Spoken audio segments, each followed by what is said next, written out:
we've had some big wins.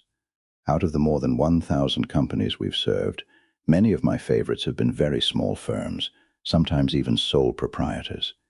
And I'm keenly aware that the wins we got for the small fries were probably proportionately more valuable to them than the wins we got our big customers. Affordable custom software development, better uptime for their small but mighty systems, etc.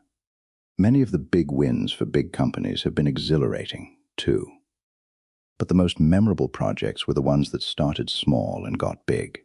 For example, the credit union that got acquired by a mega bank in part because of the revenue-generating software we built for them. And sometimes, big wins came in the form of keeping systems online, which almost always means more revenue. Downtime is expensive. One time, we were on site with a major retailer whose critical systems were slow and crashing all the time. Very high-stakes engagement. They established a war room, conference room. There were messages and alerts flying in all directions 24/7. The CEO himself was intimately involved in the project, etc. One morning, our co-founder gets an explosion of text messages at like 6 a.m. The system is down, and peak business hours are starting. 911! 911! So Mike logs into a monitoring dashboard we'd created and replies to the CEO. "What are you seeing? Who reported the system down?"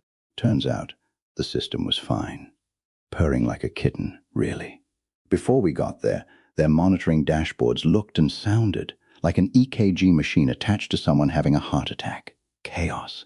Nothing but systems that were stressed or down entirely. We'd tuned the systems so well and fixed their broken monitoring setup. A common problem in high-traffic systems that the monitoring dashboard now looked like a healthy, sleeping patient. The CEO had suffered from those heart attack dashboards for so long, he didn't even know what healthy looked like. I know you're waiting for the punchline to this post's title, so let's get into it. One of my all-time favorite projects started with a small grocery industry consulting firm out of Chicago. Here's the problem they solved. The grocery industry is brutally unforgiving. Grocery stores have net margins of like 3% if they're well run, that is, and they turn over their inventory dozens of times per year.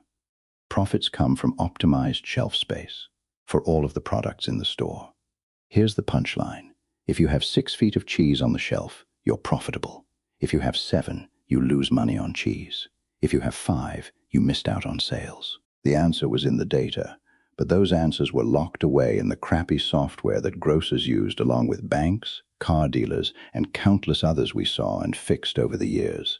So our client extracted that data, made sense of it, and sold it back to the grocers.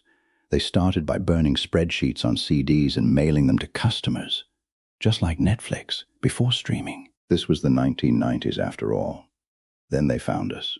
We turned those spreadsheets into a beautiful SaaS product, had a great 10-year run, and then they got bought by major data analytics firm Inmar. We loved that project so much, we actually considered renaming the company 6 Feet of Cheese, or starting a rock bank. And Jackie, if you're reading this, you are missed. I hope you're doing well. Let's catch up again soon. I am Sigmund. Thanks so much for listening.